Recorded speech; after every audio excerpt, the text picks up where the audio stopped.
Hello class, welcome to my channel SS Classes. Today I bring for you class 8 to chapter number 14 chemical effect of electric current. It's very easy going chapter class and I can explain. ये बहुत ही easy chapter है, हम इसे बहुत ही simple way में पढ़ेंगे because of 8th class से हैं, इसलिए साइंस का इनिशियल कंडीशन है आपका। सबसे पहले तो आपको ये बता दूं कि chemical effect of electric current के थ्रू केमिकल के चेंजेस जो होते हैं उसे केमिकल इफ़ेक्ट्स के नाम से जानते हैं। ठीक है, ये होता कैसे है? तो मैंने एक पिक्चर ड्रॉ की है। इसमें एक कंटेनर है, कंटेनर में कुछ फ्यूल भरा हुआ है, फ्यूल इलेक्ट्रोलाइट सॉल्यूशन बोलते हैं जिसको, और उसमें दो मेटल रॉड लगाया हुआ है जिसमें कॉपर लिखा हुआ है। ये कॉपर का सिंबॉलिक फॉर्म है।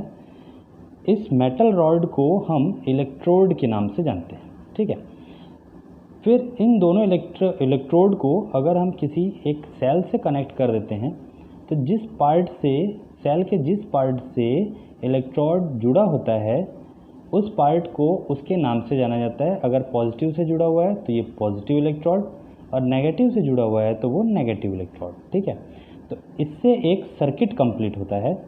जब सेल से करंट फ्लो होता है तब वह इलेक्ट्रोड के रिस्पेक्ट में केमिकल सॉल्यूशन में इंट्रोड्यूस होता है, और इंट्रोड्यूस होने के बाद वह उस केमिकल सॉल्यूशन को दो सेपरेट अपने एलिमेंट में डिवाइड कर देता है।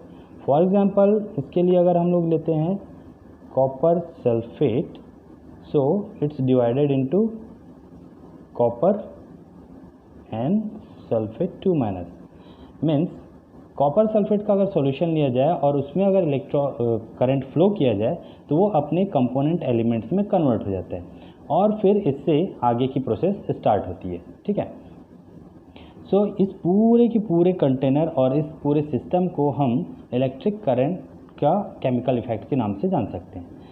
ये बड़ा इजी सा चैप्टर है, इसमें बहुत ज़्यादा कुछ है नहीं बताने के लिए बिकॉज ऑफ ये आपके जो चैप्टर है, आपका जो क्लास है उसके रिस्पेक्ट में बहुत इजी गोइंग है।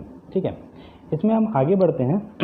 मैंने यहाँ पर आपका डेफिनेशन लिख दिया था, आप इसे आराम से पढ़ सकते हैं और उसे अपने नोट्स में तैयार कर सकते हैं।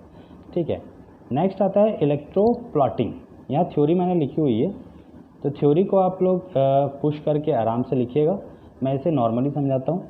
इलेक्ट्रोप्लॉटिंग क्या होती है कि जब हम किसी कंटेनर में दो इलेक्ट्रोड लेके उसमें करंट फ्लो करते हैं तो ऑब्वियसली वो अपने जो इलेक्ट्रोलाइट होता है वो अपने कंपोनेंट एलिमेंट में टूट जाता है। ठीक है, बट इलेक्ट्रोप्लॉटिंग एक ऐसी चीज़ है जिसमें अगर हमें किसी चीज़ में, जैसे स्टार्टिंग में अगर हम किसी नई चीज़ को लेते हैं तो बहुत चमकती रहती है।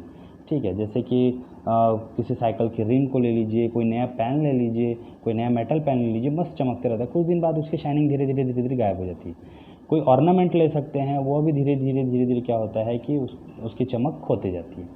तो उसे पॉलिश करने के लिए या न्यू बनाने के लिए क्या करते हैं कि उसे इलेक्ट्रोप्लॉटिंग के रिस्पेक्ट में हम उसे नया बना सकते हैं। कैसे नया बना सकते हैं? ये देखो, हमें जिस चीज़ को पॉलिश करना होता है उसे हम क्या करते हैं कि इस जो हमारा ऊपर सिस्टम बना हुआ था उसके नेगेटिव वाले पॉइंट में उसको लगा देते हैं। ठीक है, इलेक्ट्रोड फ्लॉस पॉलिश। तो यहाँ पर हम लगाने के बाद जिस चीज़ से उसको पॉलिश करना है उसे हम लोग पॉजिटिव में लगा देते हैं। ठीक है, फॉर एग्जांपल यहाँ पर एक सिल्वर रॉड है और यहाँ से हम लोग को इसके ऊपर एक चीज़ कोटिंग करनी है। समझ लो कि हमें इसमें गोल्ड कोटिंग करनी है, तो हम इसमें गोल्ड लगा देंगे। एक गोल्ड का रॉड लगा दिए और एक सिल्वर का रॉड लगा दिए। सिल्वर और जिस पे भी पॉलिश करनी है हमेशा याद रखना कि उसे हम लोग को नेगेटिव में लगाना है और जिसकी पॉलिश करनी है उसे हम लोग पॉजिटिव में लगाना है।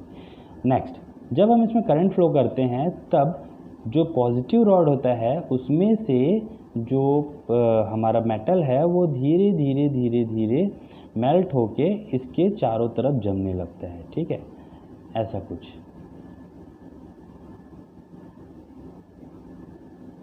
और वो तब तक जमता है जब तक कि हम लोग करंट फ्लो करते रहें। ठीक है, तो इससे होता ये है कि ईजिली सिल्वर के ऊपर गोल्ड की कोटिंग हो जाती है। ठीक है, इससे इलेक्ट्रोप्लॉटिंग का हमारा जो प्रोसेस है वो कंप्लीट होता है।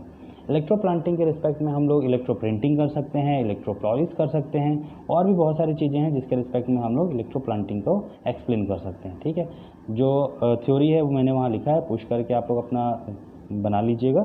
ठीक है, ये था हमारा आज का chemical effect of electric current. इसी के साथ आज का टॉपिक मेरा यहीं कंप्लीट होता है। नेक्स्ट वीडियो लेके मैं जल्दी मिलूंगा, तब तक इसे शेयर कीजिए, सब्सक्राइब कीजिए और बेल आइकॉन दबाना मत भूलिएगा। तब तक के लिए thank you, stay safe, stay home, thank you.